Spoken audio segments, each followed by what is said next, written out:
Di balik jas mahal dan ruang rapat berlapis kaca gedung pencakar langit, Arga Wicaksana menyimpan satu rahasia yang tidak diketahui siapapun di kantornya. Ia bosan hidup dalam lingkaran orang-orang berpura-pura. Sebagai direktur utama perusahaan teknologi terbesar di Jakarta, Arga terbiasa dikelilingi pujian, senyum manis, dan tangan-tangan yang menjilat kekuasaannya. Tapi jauh di lubuk hatinya, ia merindukan interaksi yang tulus, sesuatu yang tidak bisa dibeli dengan uang. Suatu malam, saat ia berkendara melewati jalanan kota yang sibuk, matanya tertumbuk pada seorang perempuan berseragam perawat yang sedang membantu seorang nenek menyeberang jalan. Sederhana, penuh empati, dan tak dibuat-buat. Namanya Laras. Rasa penasaran mendorong Arga untuk mendekati dunianya. Beberapa hari kemudian, ia membuat keputusan impulsif. Ia menyamar sebagai tukang ojek online. Dengan motor lamanya yang masih tersimpan di garasi rumah orang tuanya, ia mulai mengambil orderan di sekitar klinik tempat Laras bekerja. Berminggu-minggu ia menjadi ojek langganan Laras, dengan alasan kebetulan aplikasi selalu mengarah ke lokasi itu. Mereka mulai saling bercakap tentang cuaca, pasien-pasien cerewet, sampai makanan favorit. Arga tak pernah merasa setenang ini. Laras melihatnya sebagai orang biasa. Ia tertawa karena candaan recehnya, bukan karena posisinya. Ia merasa dicintai sebagai manusia, bukan sebagai direktur. Suatu sore saat hujan turun deras dan jalanan macet parah, Laras bertanya padanya, "Mas Arga, kamu nggak capek kerja kayak gini tiap hari?" Arga hanya tersenyum, "Nggak, kalau tujuannya buat ketemu kamu." Laras terdiam, wajahnya memerah. Mulai dari hari itu, ada hal yang tak terucap tapi mulai tumbuh di antara mereka. Mereka mulai menghabiskan waktu bersama, minum kopi di warung kecil, berbagi cerita di bawah halte bus, dan tertawa lepas tanpa beban. Tapi di balik semua itu, Arga mulai takut, sampai kapan ia bisa menyembunyikan siapa dirinya sebenarnya? Dan bagaimana kalau Laras hanya mencintai Arga si tukang ojek, bukan Arga yang sebenarnya? Hubungan Arga dan Laras terus tumbuh. Meskipun Arga tetap menyamar sebagai tukang ojek online, hatinya tak bisa lagi menutupi perasaan yang makin dalam. Ia tahu Laras adalah wanita yang selama ini ia cari. Sederhana, tulus, dan mencintainya tanpa pamrih. Ia berniat serius. Suatu malam, di sebuah taman kecil tempat mereka sering duduk berdua, Arga menggenggam tangan Laras. "Ras, kalau aku datang ke rumah kamu, kenalan sama keluarga, kamu nggak keberatan, kan?" Laras tersenyum, meski matanya sempat ragu. "Kamu yakin, Mas?" Arga mengangguk.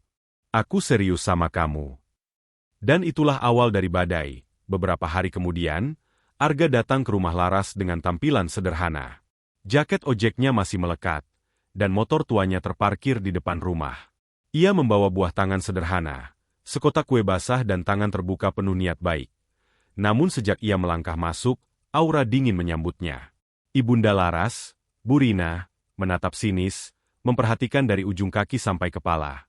"Jadi, ini yang kamu maksud, Laras?" Suara ibunya dingin. "Tukang ojek."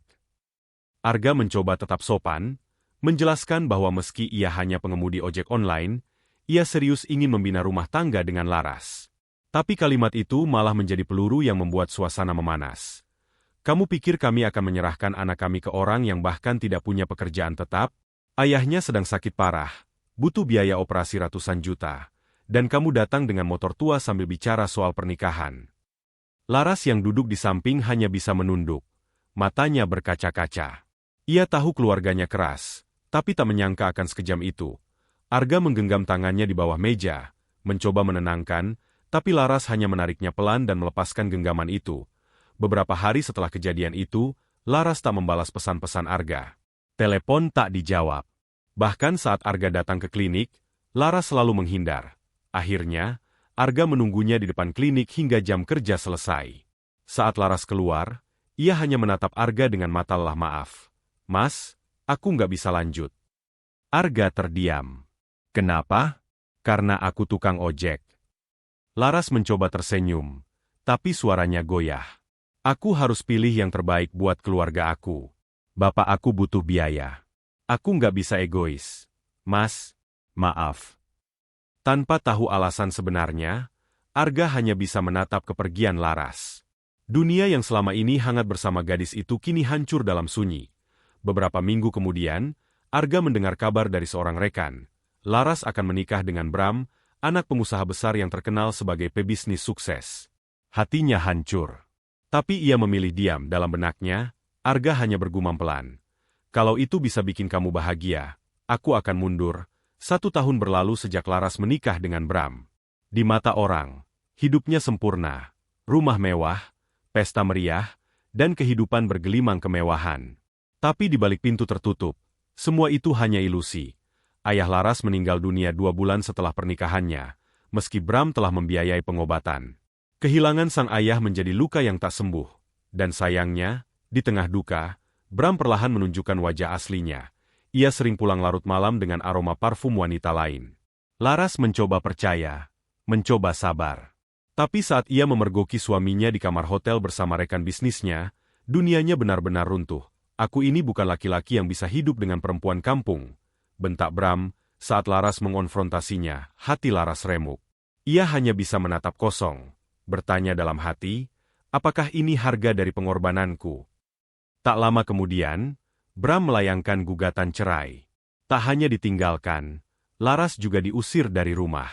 Seluruh aset atas nama Bram, dan ia tak memberikan sepeser pun nafkah pasca perceraian. Laras kembali ke kehidupan sederhana, tinggal di kontrakan kecil dan kembali bekerja sebagai perawat.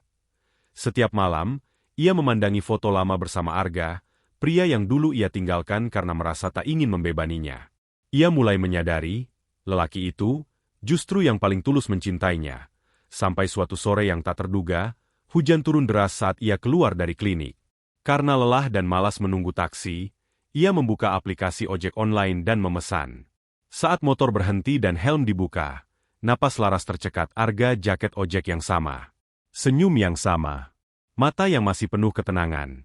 Laras, ucap Arga pelan waktu seolah berhenti. Hujan masih turun, tapi tubuh Laras terasa membeku. Ia hanya bisa menatap lelaki yang dulu ia tinggalkan, yang kini kembali berdiri di hadapannya. Laras menatap Arga, matanya membulat, mulutnya nyaris tak sanggup bersuara. Hujan masih membasahi jaket tipisnya, namun ia tak bergerak sedikit pun dari tempatnya berdiri. Mas. Arga? Bisiknya nyaris tak terdengar. Arga hanya tersenyum. Lama nggak ketemu. Ya, Laras mencoba tertawa kecil, tapi air matanya jatuh lebih cepat. Ini nyata. Kan? Aku nggak sedang mimpi. Nyata. Tapi mungkin kamu berharap ini mimpi, jawab Arga, suaranya tenang, tapi matanya menyimpan luka yang tak pernah hilang. Sepanjang perjalanan di atas motor, tak banyak yang mereka bicarakan. Laras hanya bisa menggenggam erat tas di pangkuannya, menghindari angin dan hujan kecil yang tersisa, tapi lebih dari itu, ia sedang menahan tangis yang nyaris pecah. Sesampainya di depan kontrakannya, Laras turun perlahan. Arga mematikan mesin motor dan membuka helmnya. Ras, boleh aku bicara sebentar? Laras mengangguk. Mereka duduk di bangku kecil depan kontrakan, ditemani lampu jalan redup dan suara hujan yang mulai reda. Aku dengar semuanya, ucap Arga pelan. Tentang ayahmu, tentang Bram, dan tentang kamu yang sekarang harus mulai dari nol.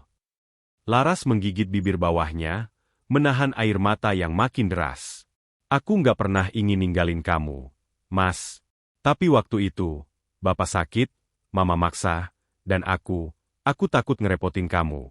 Aku pikir kamu cuma ojek, dan kamu nggak tahu kalau aku adalah Arga Wicaksana, Direktur Utama PT Langit Raya. Potong Arga lembut. Laras menoleh cepat, terkejut. Apa? Arga mengangguk. Aku nyamar. Dari awal. Aku cuma mau tahu, kalau ada orang yang bisa mencintai aku bukan karena nama belakangku, bukan karena saldo rekeningku, tapi karena aku, Arga, yang suka kopi sachet dan senang naik motor tua. Laras tak bisa menahan tangisnya lagi. Ia menutup wajahnya dengan kedua tangan. Ya Tuhan, aku bodoh. Aku benar-benar bodoh. Arga hanya tersenyum getir. Kamu nggak bodoh. Kamu hanya berkorban. Bahkan saat itu, kamu lebih mikirin keluargamu daripada dirimu sendiri. Aku tahu sekarang. Ia menarik napas dalam-dalam. Aku nggak pernah benci kamu, Ras. Bahkan setelah kamu ninggalin aku tetap doain kamu bahagia. Laras menatapnya dalam-dalam. Matanya penuh penyesalan, tapi juga harapan. Mas, masih adakah tempat buat aku di hati kamu? Arga berdiri, lalu menunduk menatap Laras dengan lembut. Ia mengeluarkan sebuah kotak kecil dari dalam jaketnya. Kotak yang sudah ia simpan bertahun-tahun. Selama ini tempat itu nggak pernah ditinggalin siapa-siapa. Ia membuka kotak itu.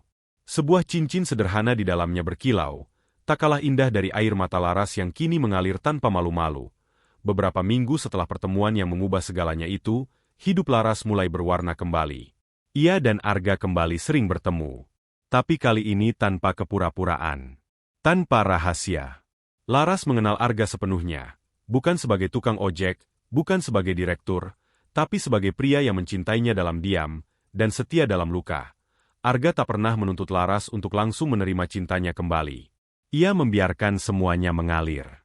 Kadang mereka hanya duduk di warung kopi langganan, membahas hal-hal remeh seperti masa lalu mereka, atau sekadar berbagi tawa. Namun, cinta yang tulus selalu menemukan jalannya. Suatu pagi, Arga datang ke klinik tempat Laras bekerja, bukan dengan motor ojek, tapi dengan mobil hitam sederhana. Ia menunggu di luar, memegang bunga matahari favorit Laras dan senyum yang selama ini tak pernah pudar.